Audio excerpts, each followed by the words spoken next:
Nous prenons aujourd'hui la direction d'un site unique en Europe, un endroit qui mêle patrimoine géologique et histoire humaine. On vous emmène visiter les grottes troglodytes de Perrier dans le Puy-de-Dôme. Il aura fallu plusieurs millions d'années pour que l'érosion façonne et dégage les coteaux du plateau de Perrier. Cette colline, c'est un lahar, nom scientifique qui désigne cette succession de coulées de boue solidifiées et de débris d'éruptions volcaniques venus des monts d'Or il y a plus de 2 millions d'années. C'est dans ce sol, facile à creuser mais résistant une fois taillé, que les hommes ont percé des caves et des habitations dès l'époque celtique, il y a 2500 ans, mais c'est au Moyen-Âge que le village des Roches connaît son apogée. Au XIVe siècle, une colonie juive a investi les lieux pour y trouver un refuge. Le village s'est agrandi à partir de cette époque-là et a été jusqu'à 300 personnes qui vivaient sur le site. Tout ça, c'était rythmé avec l'élevage, les cultures, les arbres fruitiers, les jardins qui étaient source de vie à cette époque-là. Et qu'est-ce qu'on a là au-dessus de nous, là, c'est quoi ? La tour Maury-Follet, qui est une tour de garde qui était destinée à observer l'ennemi dans les périodes de guerre, voilà.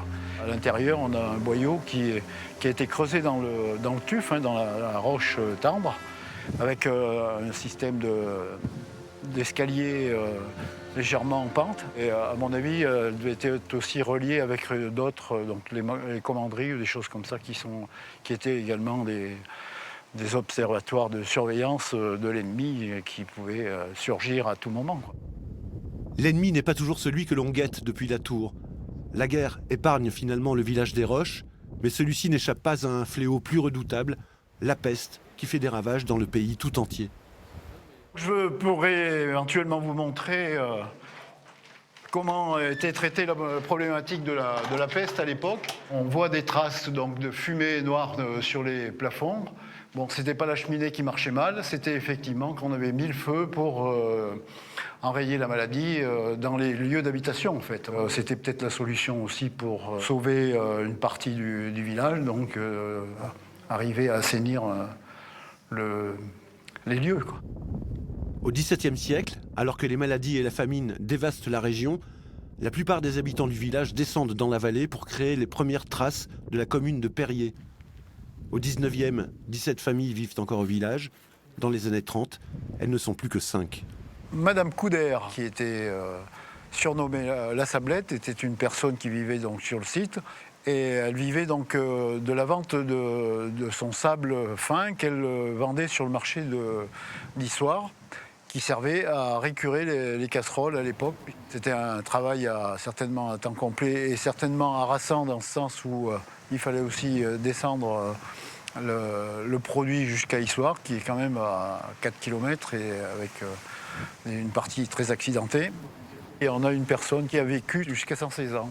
Donc, comme quoi le site est un endroit où il fait bon vivre.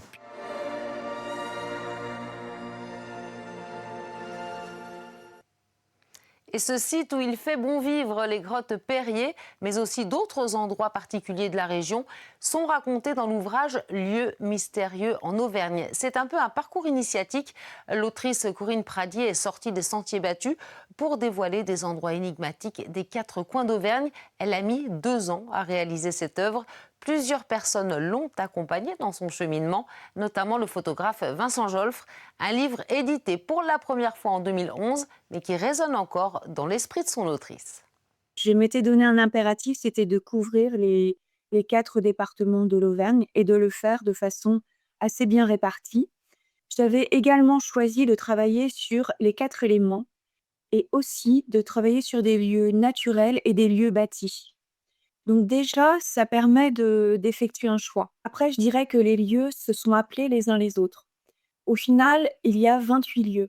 Les grottes de Perrier, c'est aussi un lieu naturel, un lieu qui a été habité pendant très longtemps, jusqu'à il y a très peu. Et finalement, on a comme des traces fossiles dans la roche, mais également quelque part, des ombres qui sont évanescentes et qu'on va percevoir nous.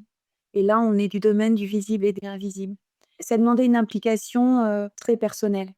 Et Vincent a accepté ça. Il fallait éprouver les lieux et les lieux l'ont vraiment éprouvé. Des fois, mes textes étaient inspirés par ces images, des fois ces images étaient inspirées par mon texte et des fois par des indices que la personne qui m'accompagnait me livrait. On s'est nourri de nos différences et on a travaillé sur les résonances. Les textes, les paroles de Anne-Sylvie et les photos de Vincent, tout ça nourrit la dimension mystérieuse. Nous parlions à l'instant des grottes troglodytes de Perrier. Eh bien, à une vingtaine de kilomètres seulement, c'est la forteresse troglodyte de Jonas qu'il faut absolument découvrir. Elle a été creusée par l'homme dans une falaise volcanique. La visite vous promet un très beau voyage dans le temps, des personnages ou en couleur notamment.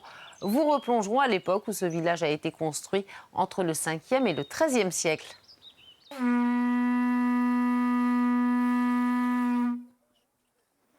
Cours pas mon gars, j'ai pas envie de balayer les chicots. Bien, vous pouvez entrer. Voilà, autre site insolite, un peu plus au sud, la vallée des Saints, où vous troquerez l'ambiance Moyen-Âge de Jonas contre une atmosphère plus western. Ce site géologique unique en France est en effet composé de falaises multicolores et de roches rouges, dont l'érosion particulière forme ce que l'on appelle des cheminées de fées. Et puis, bon à savoir aussi, les vignes alentours produisent l'un des meilleurs vins d'Auvergne, le Côte d'Auvergne Boude. Et il est encore un autre endroit qui devrait vous émerveiller dans la région, le village de Montpérou et son donjon, dernier vestige du château médiéval qui offre une vue à 360 degrés sur la vallée de l'Allier. Montpérou est l'un des plus beaux villages de France. C'est également un vignoble riche en histoire et un patrimoine rural exceptionnel. Passez une très belle journée.